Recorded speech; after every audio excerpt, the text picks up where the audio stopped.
please subscribe and don't forget to press the bell icon to get notified whenever we upload a new video. And now I'm in conversation with the man who's leading Fire Capital to greater heights, the founder and CEO of the company, Om Chaudhary. Om, welcome to the show. Thanks for joining us today. Thank you. It's great to be here. Great. So let's start at the very beginning. You're someone who went to premier institutes. You studied at the IIT and IIM. What made you get interested in real estate in the first place, and did you always want to be an entrepreneur? It's interesting, you know, from campus, I joined this company called Feedback Ventures. At that time, a very small company into venture management. A lot of our clients, the economy was opening up, diversification into new sectors was what every company, every client was interested in. And when they looked at what they could diversify into, willy-nilly they looked at their land banks and they came back and said, what can we do with these lands? And you know, we were looking at options like theme parks, we were looking at multiplexes, shopping malls and all of those. And so we got into understanding the real estate sector. It was virgin territory, you know, so much so that all our study tours were, you know, in all parts of the world. And more than me, it was my wife who fell in love with real estate. On a serious note, it was what we got to understand firsthand was the tremendous opportunity that existed in the sector. You know, the economy was opening up and the real estate sector was lagging way behind, whether it was, you know, theme parks and golf courses and residential complexes on the one hand, and, you know, on the other, you know, things like multiplexes, etc., were unheard of. So that's what actually whetted the appetite and got me interested in the sector. All right. And then in 2004, you established Fire Capital, which was India's first real estate private equity fund. So that's right. Where did that thought really come from, and what was your vision back then? So carrying forward, so one understood the opportunity in the sector. And then what I started doing then was look at the best opportunity to play the sector, so to speak, as an investor. And serendipitously, the laws changed and private equity funds were allowed to be set up for the first time. And so went up to SEBI and said, first Indian real estate capital fund. That's where the name Fire comes from.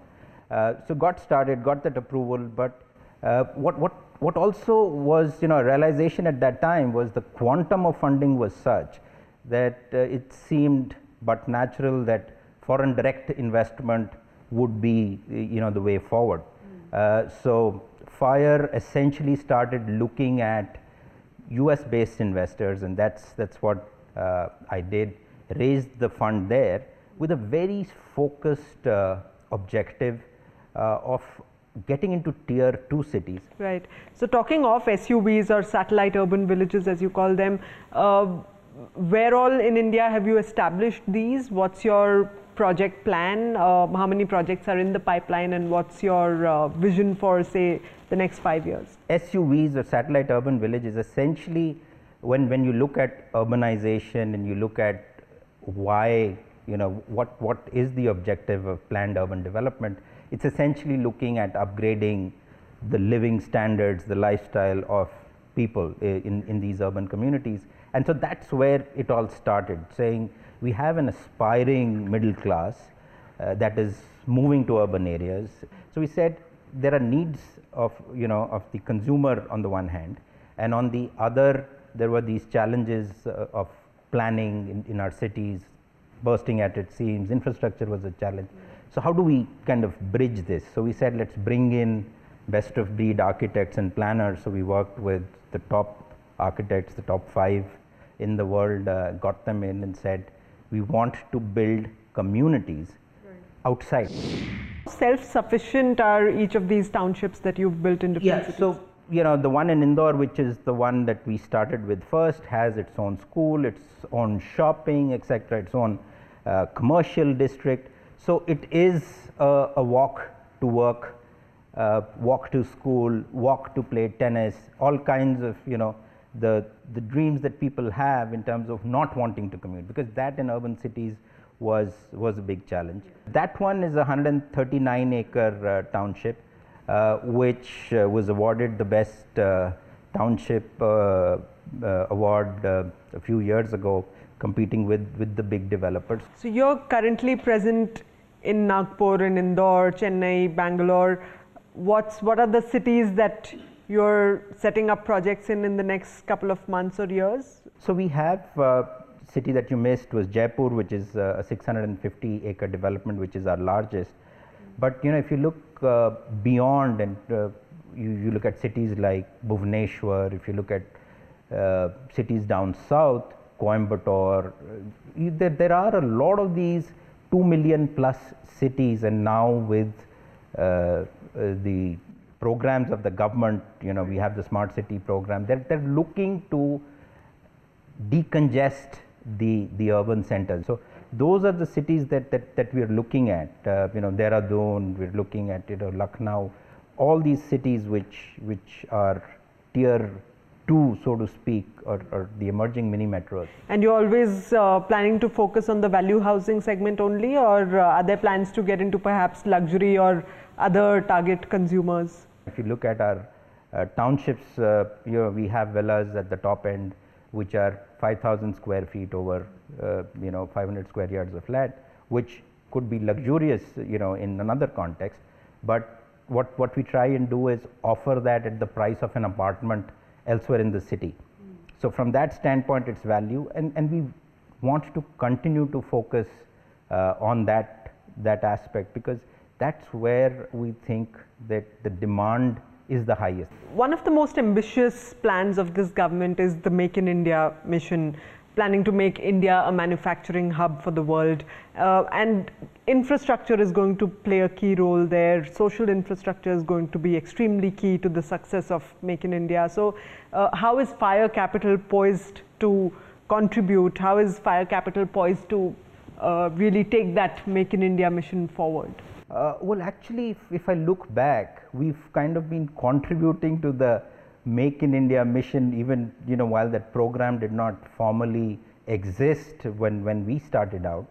But when you look at attracting investments into a particular city, you could have great industrial infrastructure, and you could have the fundamentals could be great, but social infrastructure is very important. So, and that is something, and if I look back, when we went to Indore, back then the Chief Minister had this concept of Swarnim Nagari for Indore, saying that's where I'm going to attract investments, whether it is services or manufacturing, and so I'm going to make that a city which has great social infrastructure, and that's what we contributed to with our first SUV which came there. All right, so on that note, we are going to head into a short break right now, but stay with us as we continue to explore the journey of Fire Capital on the other side. You are watching our special series, Inspirational Brands Make in India.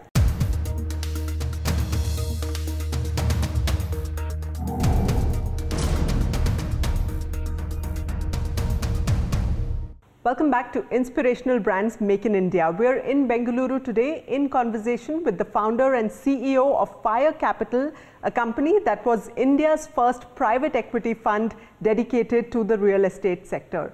In an age where houses are not really being delivered on time, quality is often questionable, how are you as a brand taking these things forward? How are you ensuring quality and timely delivery? How are you building a brand that's winning customer trust? I think what we're trying to stay focused on the basics, and the basics are be honest, promise what you can deliver, no more, and then deliver what you've promised. But it's easy to say that, particularly in the real estate sector, having kind of been in the trenches. As a consumer, you're always saying this is wrong, that's wrong.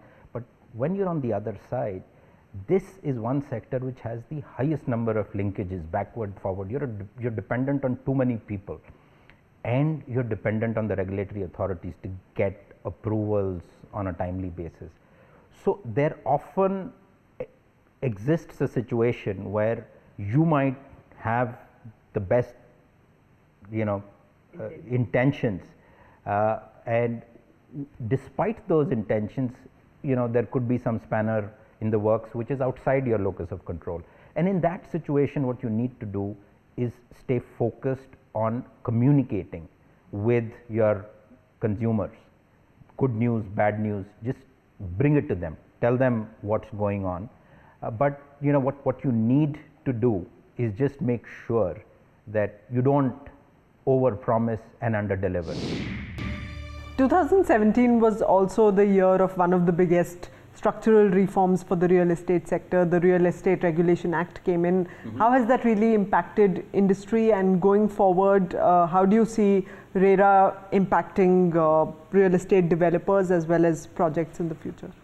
It's had a big impact. When you look at what it does, at the very core, it strengthens consumer confidence, and that's what is good for demand over the medium to long term. But it's had short-term challenges. Developers had a particular business model that they were following, and so that is something that has got challenged. A lot of projects, have got stalled because working capital requirements have suddenly gone up. New launches have, kind of slowed down to a trickle now. We've had the bigger developers. They had the financial flexibility to kind of get over this, and so they will, and we're going to see a lot of consolidation. The other big challenge today is the challenge of maintaining the environment and taking care of the environment. So at Fire Capital, what sort of a focus do you have on building eco-friendly and sustainable infrastructure, and how do you ensure that all your projects are eco-friendly? So from the very beginning, when we sat down with all these planners, we said sustainable and eco-friendly development is one of our goals. Large scale, we have the Empyrean in Bangalore, where we're sitting, is more than 100 acres of open area, and so that's a lot of area which is under trees. And we've been very thoughtful, whether it was Silver Springs in Indore or Nagpur or Jaipur. We've been very, very focused on planting the right trees, making sure that the air is pure, having very small building footprints, rainwater harvesting. We have sewage treatment plants where our endeavor is to be a zero discharge township. We kind of reuse all the water that we have, and that's very heartwarming. Wonderful. So out of all the projects that are already operational, which one gives you the most pride? What really gives me the greatest amount of joy is the Empyrean Bangalore, which is, it's the location is such that it's surrounded by water bodies and forests, and we've had, through our own design, created a lot of green cover. Wake up in the morning, the chirping of the birds, etc., etc. So that's very encouraging. Wonderful. So from here on, what's your vision for the company? Where do you want to take it over the next decade?